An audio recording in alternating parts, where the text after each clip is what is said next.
Kannada ಕುಲಕೋಟಿಗಳಿಗೆ S stories channel ಕಡೆಯಿಂದ ನಮಸ್ಕಾರಗಳು. ನಂಬಿದವರನ್ನ ಕೈಬಿಡದ ರಾಯರ ಪವಾಡ ಅಷ್ಟಿಷ್ಟಲ್ಲ. ಮಂತ್ರಾಲಯದ ಶ್ರೀ ರಾಘವೇಂದ್ರ ಪ್ರಭುಗಳು ಡಾಕ್ಟರ್ ರಾಜ್ಕುಮಾರ್ ಅವರ ಚಿತ್ರರಂಗ ಜೀವನದಲ್ಲಿ ಮಾಡಿದ ಪವಾಡದ ಬಗ್ಗೆ ಈ ದಿನದ ಸಂಚಿಕೆಯನ್ನ ನಾನು ನಿಮ್ಮ ಮುಂದೆ ಇಡುತ್ತಿದ್ದೇನೆ. ಆದ್ದರಿಂದ ಈ ವಿಡಿಯೋವನ್ನ ಎಲ್ಲಿಯೂ ಸ್ಕಿಪ್ ಮಾಡದೆ ಕೊನೆಯವರೆಗೂ ನೋಡಿ. ಇಷ್ಟವಾದರೆ ಒಂದು ಲೈಕ್ ಕೊಟ್ಟು ನಮ್ಮ ಚಾನೆಲ್ ಅನ್ನ ಸಬ್ಸ್ಕ್ರೈಬ್ ಮಾಡಿ. ಅದು 1966ರ ಸಮಯ.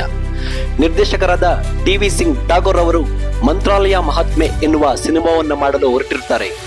ಡಾಕ್ಟರ್ ರಾಜ್ಕುಮಾರ್ ಅವರನ್ನ ರಾಯರ ಪಾತ್ರ ಮಾಡಲು ಕೇಳಿದಾಗ ಡಾಕ್ಟರ್ ರಾಜ್ಕುಮಾರ್ ಅವರು ಸಂತೋಷದಿಂದ ಈ ರಾಯರ ಪಾತ್ರ ಮಾಡಲು ಒಪ್ಪಿಗೆ ಸೂಚಿಸುತ್ತಾರೆ. ಡಾಕ್ಟರ್ ರಾಜ್ಕುಮಾರ್ ಅವರು ಹೇಳಿ ಕೇಳಿ ರಾಯರ ಭಕ್ತರು. ಈಗ ಅವರ ಜೀವನ ಚರಿತ್ರೆಯ ಸಿನಿಮಾದಲ್ಲಿ ಅವರ ಪಾತ್ರ ಮಾಡುವ ಒಂದು ಸುಯೋಗವನ್ನು ರಾಯರೇ ಕರುಣಿಸಿದ್ದಾರೆ ಎಂದು ಸಂತೋಷದಿಂದ ಆ ಪಾತ್ರವನ್ನು ಮಾಡಲು ಡಾಕ್ಟರ್ ರಾಜ್ಕುಮಾರ್ ಅವರು ಒಪ್ಪಿಗೆ ನೀಡುತ್ತಾರೆ. ಆದರೆ ಸ್ವಲ್ಪ ಮಡಿವಂತ ಜನರು ಡಾಕ್ಟರ್ ರಾಜ್ಕುಮಾರ್ ಅವರು ಈ ಪಾತ್ರವನ್ನು ಮಾಡುವುದು ಬೇಡ, ರಾಯರು ಬ್ರಾಹ್ಮಣರು, ಆದರೆ ಡಾಕ್ಟರ್ ರಾಜ್ಕುಮಾರ್ ಅವರು ಬೇರೆ ಪಂಗಡದವರು, ಜೊತೆಗೆ ಅವರು ಮಾಂಸಾಹಾರ ಪ್ರಿಯರು ಎಂದು ನಿರ್ದೇಶಕರ ಕಿವಿ ಊದುತ್ತಾರೆ. ಈ ವಿಷಯವನ್ನು ನಿರ್ದೇಶಕರು ಡಾಕ್ಟರ್ ರಾಜ್ಕುಮಾರ್ ಅವರಿಗೆ ತಿಳಿಸಿದಾಗ ಅವರು ಮನಸ್ಸಿಗೆ ತುಂಬಾ ನೋವನ್ನುಂಟು ಮಾಡಿಕೊಳ್ಳುತ್ತಾರೆ. ಆದರೆ ಮಡಿವಂತರು ಹೇಳಿದ ಮೇಲೆ ನಾನು ಆ ಪಾತ್ರವನ್ನು ಮಾಡುವುದು ಬೇಡ ಎಂದು ತೀರ್ಮಾನಿಸಿದ ಡಾಕ್ಟರ್ ರಾಜ್ಕುಮಾರ್ ಅವರು ಸುಮ್ಮನಿರುತ್ತಾರೆ. ಆದರೆ ಡಾಕ್ಟರ್ ರಾಜ್ಕುಮಾರ್ ಅವರ ಕನಸಿನಲ್ಲಿ ಸ್ವತಃ ರಾಯರೇ ಬಂದು ಈ ಪಾತ್ರವನ್ನು ನೀನೇ ಮಾಡಬೇಕೆಂದು ಹೇಳಿದಂತೆ ಕಾಣಿಸಿಕೊಳ್ಳುತ್ತಾರೆ.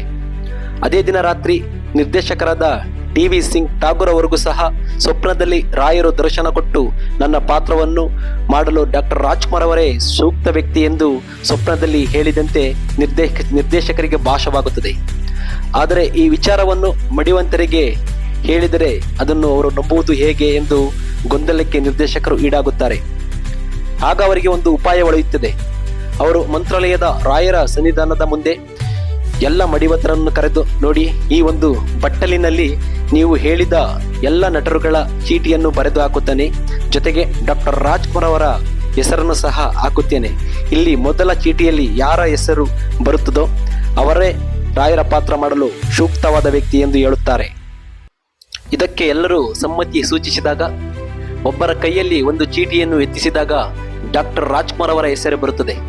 ಅಷ್ಟಕ್ಕೆ ಸುಮ್ಮನಾಗದ ಆ ಮಡಿವಂತ ಜನರು ಮತ್ತೆ ಆ ಚೀಟಿಯನ್ನ ಬೇರೊಬ್ಬರ ಕೈಯಲ್ಲಿ ಎತ್ತಿಸುತ್ತಾರೆ. ಆವಾಗಲೂ ಸಹ ಡಾಕ್ಟರ್ ರಾಜ್ಕುಮಾರ್ ಅವರ ಹೆಸರೇ ಬರುತ್ತದೆ. ಹೀಗೆ 3 ಬಾರಿ ಪ್ರಯತ್ನ ಪಟ್ಟು ಚೀಟಿಯನ್ನು ಎತ್ತಿಸಿದರು. 3 ಬಾರಿಯೂ ಡಾಕ್ಟರ್ ರಾಜ್ಕುಮಾರ್ ಅವರ ಹೆಸರೇ ಬರುತ್ತದೆ.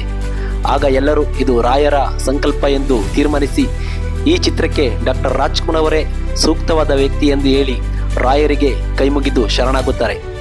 ಈ ವಿಷಯ ತಿಳಿದ ಡಾಕ್ಟರ್ ರಾಜ್ಕುಮಾರ್ ಅವರ ಕಣ್ಣಲ್ಲಿ ಆನಂದ ಬಾಷ್ಪವಾಗುತ್ತದೆ. ಡಾಕ್ಟರ್ ರಾಜ್ಕುಮಾರ್ ಅವರು ರಾಯರಿಗೆ ನೆನೆಸುತ್ತಾ ಈ ಚಿತ್ರೀಕರಣ ಮುಗಿಯುವವರೆಗೂ ಅವರು ಅವರ ಕಾಲಿಗೆ ಚಪ್ಪಲಿ ತೊಡೆದೆ ಮಾಂಸಾಹಾರವನ್ನು ತ್ಯಜಿಸಿ ಭಯ ಭಕ್ತಿಯಿಂದ ಮಂತ್ರಾಲಯದ ಮಹಾತ್ಮೆ ಸಿನಿಮಾವನ್ನು ಮಾಡಿ ಮುಗಿಸುತ್ತಾರೆ. ಈ ಚಿತ್ರ ಬಿಡುಗಡೆಗೊಂಡು ಅದ್ಭುತ ಯಶಸ್ಸನ್ನು ಗಳಿಸುತ್ತದೆ. ಡಾಕ್ಟರ್ ರಾಜ್ಕುಮಾರ್ ಅವರು ಸುಮಾರು 200 ಚಿತ್ರಗಳ ಮೇಲೆ ಮಾಡಿದ್ದರೂ ಸಹ ಅವರಿಗೆ ಇಷ್ಟವಾದ ಏಕೈಕ ಚಿತ್ರವೆಂದರೆ ಅದು ಈ ಮಂತ್ರಾಲಯ ಮಹಾತ್ಮೆ ಚಿತ್ರ. ಅವರೇ ಹಲವಾರು ಸಂದರ್ಭಗಳಲ್ಲಿ ಹೇಳಿಕೊಂಡಂತೆ, ನಾನು ನನ್ನ ಯಾವುದೇ ಚಿತ್ರವನ್ನು ನೋಡಿ ಎಂದು ನಿಮಗೆ ಕೇಳಿಕೊಳ್ಳುವುದಿಲ್ಲ, ಈ ಮಂತ್ರಾಲಯ ಮಹಾತ್ಮೆ ಚಿತ್ರವನ್ನು ನೋಡಿ ಎಂದು ಹೇಳುತ್ತಾರೆ. ರಾಯರ ಪವಾಡಗಳಲ್ಲಿ ಈ ಒಂದು ಸತ್ಯಕಥೆಯೂ ಸಹ ಒಂದು ಅದ್ಭುತವಾದ ಅಚ್ಚರಿಯನ್ನು ಮೂಡಿಸುತ್ತದೆ. ಪೂಜ್ಯಾಯ ರಾಘವೇಂದ್ರಾಯ ಸತ್ಯಧರ್ಮರತಾಯ ಚ ಭಜತಾಂ ಕಲ್ಪವೃಕ್ಷಾಯ ನಮತಾಂ ಕಾಮಧೇನುವೆ ರಾಯರಿದ್ದಾರೆ.